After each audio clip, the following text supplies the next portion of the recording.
afternoon, ladies and gentlemen. The power of becoming. A mindset and manifestation coach, a pageant winner, a mother of two beautiful young ladies, aged 24 and 21, and a very, very proud army wife. I say army wife with an intention because when you get married to a man in uniform, you don't just get married to the man. You get married to his duties, to the uniform, to the sacrifices, to the uncertainties in life that makes a wife, especially an army wife, absolutely courageous, fearless, and a rebirth every single day. Everything that I am today, standing in front of you, every role that I have played, every reinvention that I have gone through, comes from a school of life that no book has ever been published and will ever be published as well. Sorry. Yeah. So I'm going to take you through 5 chapters of my life. Going to tell you how I became what I am today. So ladies and gentlemen, are you ready? Boom! Chapter number 1, adaptability.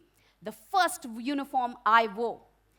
When I got married, I was just 19. Too young, I know. But that was life. That was fate. And soon after we got married, my husband was posted to J&K. He was posted in the Rashtriya Rifles. He used to walk 16 kilometers just to speak to me, maybe for few seconds, sometimes very happy if it would be a minute also. The then AI STD booths, where we used to save up money to talk after 11 because it costed quarter the price. Do you all remember that? The ones, not the young ones, they wouldn't know what an STD booth is, I guess. But that's nice if you do know. But one day, while we were speaking to each other, the conversation went like this. How are you? Over. And he said, I'm fine, darling. How are you? Over. So when I use the word over, the operator would disconnect so the other person would hear. The then AI again. One day while I was talking to him, the same conversation, a person spoke in between. And he said, Tiger, Bhabhi Jaan Belgaum se hai kya? And I, typical civilian, didn't know what was happening, and I asked him, who is this? Is it a cross connection? Neil said, Enid, keep the phone down now.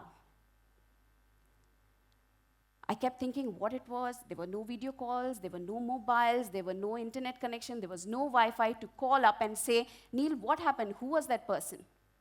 3 months later when he came and visited me, I realized it was the militant on a cross line who knew exactly where his wife was. But the fearless wife that has come to being and understood how life is supposed to be, I was more happy telling everybody the story that they called him Tiger.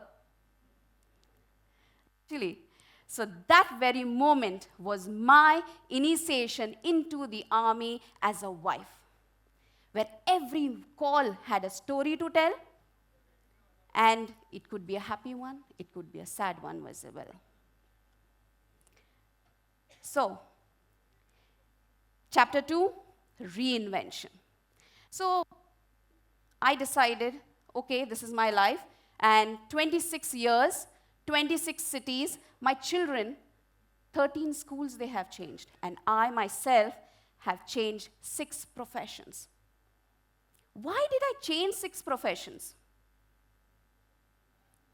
Let me tell you why. When you are posted to places, especially God-forsaken places, where there is no gynecologist, no pediatrician, no job opportunities, what does one do? Cry? Fret? Or just leave and go and stay in a proper place so you cannot build a family? No, I chose to stay. I chose to evolve.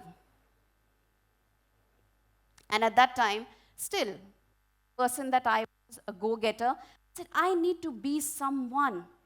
What should I become? And that was the wrong question I was asking myself, ladies and gentlemen. I asked myself, what can I be here today? And that question was the foundation of my entire life. So let's fast forward. Kids were born, kids were in your school, and I became a teacher. Why? Because everybody around me was doing their B.Ed and become a teacher, because that was the only job available at that time, and in those kind of places that we are posted to. So I became a teacher. I learned how to make Excel sheets, and the then AI again, the teacher's AI, I would say. PowerPoint presentation. The teacher's job gave me a lot of knowledge of how question papers were set, how it was supposed to be answered, so I could be a good mother back home. And then what happens? Boom, my husband gets posted not in India, but in Israel, leaving me with my 2 daughters to be a mother and a father. So I could not give my time in a full profession, so I said, let me take up a new skill. So I became a beauty expert. I trained for 2 years, and I realized, and I thought to myself, oh my God, I am going to have a chain of salons on my name. That was my dream. I said, I learned everything what had to be done to do that. And again, boom, my husband got posted back in India, and I said, okay, chalega, let's do it. But he was posted as a commanding officer, where the lady has to stand rock solid beside him. I trained the Jawan's wives, who were almost 1,000 under me. That tenure gave me leadership qualities. What I learned as a teacher, and what I learned as to be a beauty expert, I imbibed skills into them that they could go back to their villages and learn. So done, 2 years down the line, and again we get posted, and we get posted to a place which is absolutely fine. I took up a job. By now, Enid was absolutely fine taking up a teacher's job. I knew exactly what had to be done, and I was very happy. One day, I took a cake that was made by myself to the staff room, and everybody tasted it, and they asked, who has made this cake? I said, me, myself. If you don't mind, can you make this for my husband's birthday? I said, okay, sure. Orders started pouring in. And 3 months, ladies and gentlemen, 3 months down the line, I was making more money in my cake business than the teacher's salary. What? And here, cake artist was born. I have, again, boom, my husband gets posted. But to my luck, he was posted to a place where there was a fully net place where you could teach officer wives, a turnover of 1,000 officer wives every 3 months. I taught till today more than 10,000 army wives and around 20,000 civilians. By now, known as the cake lady. By now, I was known as the cake lady of the forces. And I thought to myself, again, ladies and gentlemen, I'm going to have a chain of my bakeries on my name. Enid was born. And the happiest moment of my life was the one that is behind the tall cake you can see. It was 6.8 feet tall and 75 kilos all. Is there a problem? Yeah. Okay. All made by myself in 5 days. It was the proudest moment of my life. This moment felt so peaceful, so surreal. I said, oh my God, cannot get better than this. I was so satisfied. But you know, that army wife who's always ready to jump every 2 years, I think my life took a turn like that I said, okay, I'm happy here, okay?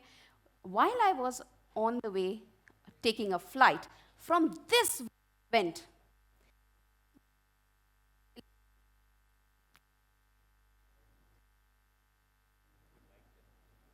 hello? Yeah. So from this very event, I caught a flight to Manipur where my husband was posted. I came across an advertisement which said, Life Unexpected Doors, register for Mrs. India. And this girl was so used to challenges, so used to not having a peaceful life. I said, let's do this. I had an empty nest. Both my children were in hostels. I didn't have much responsibility back at home. I said, okay, let's give this a try. So when opportunities knock on your door, be sure you open it up. And I did the same, opened the door, and I said, this is what I'm going to do. And it took discipline.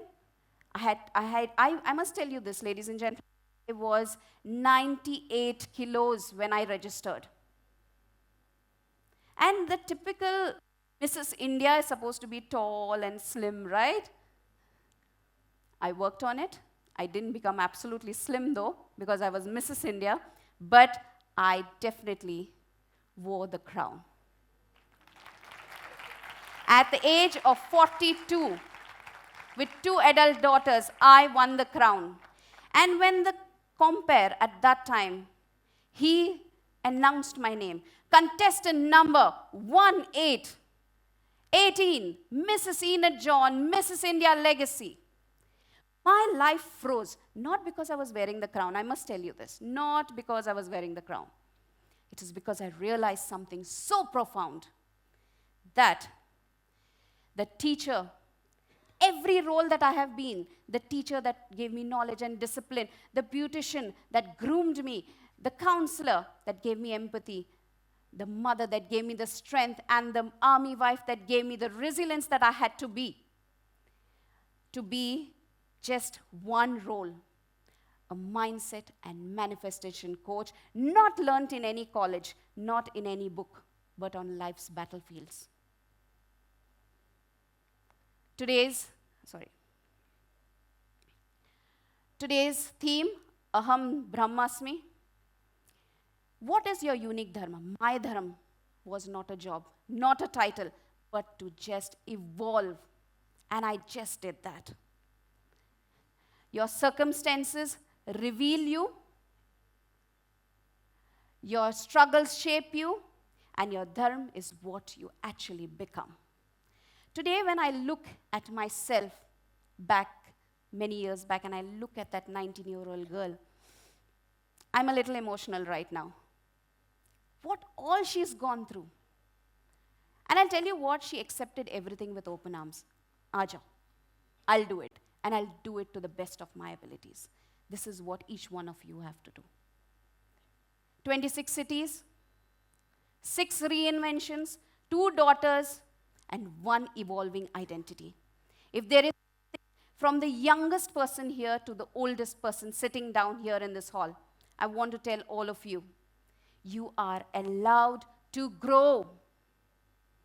You are allowed to begin again. And you are allowed to become more than what you really are. And I just did just that. And that is me who's standing in before you all. Thank you for your patient hearing, ladies and gentlemen. Enid John.